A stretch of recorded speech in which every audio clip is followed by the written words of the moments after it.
could celebrate the achievements of the British Empire, including the defeat of slavery, for example.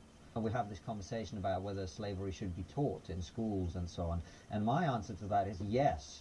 The problem is we don't teach about slavery in schools. What we teach about is the transatlantic slave trade. And this way of looking at the world is quite silly to me. It's sort of like evaluating whether a sprinter is fast or slow without comparing them to anybody else. You can't do it.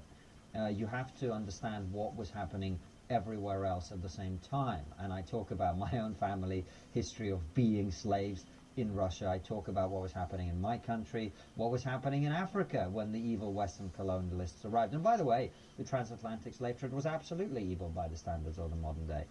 But it wasn't as bad as the trans-Saharan slave trade, which was conducted mainly by Muslim and Arab traders.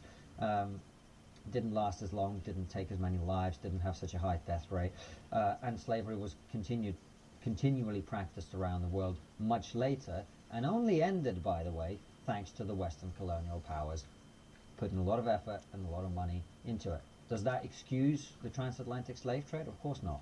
But it gives you the context to understand that the Western powers are and remain some of the most progressive, tolerant societies that have ever been created, and our crimes, which are many, there is no doubt they are many, should be seen in the context of that, in the context of the fact that other great civilizations and empires around the world were doing the exact same things and worse at the same time, and we ended it. We stopped it. The British Empire was committed to abolishing the slave trade and slavery all over the world, from Brazil through Africa, Egypt, India, Malaysia, and elsewhere, for 150 years. That's a big commitment, and it cost. The end of slavery remains the greatest moral achievement of the West.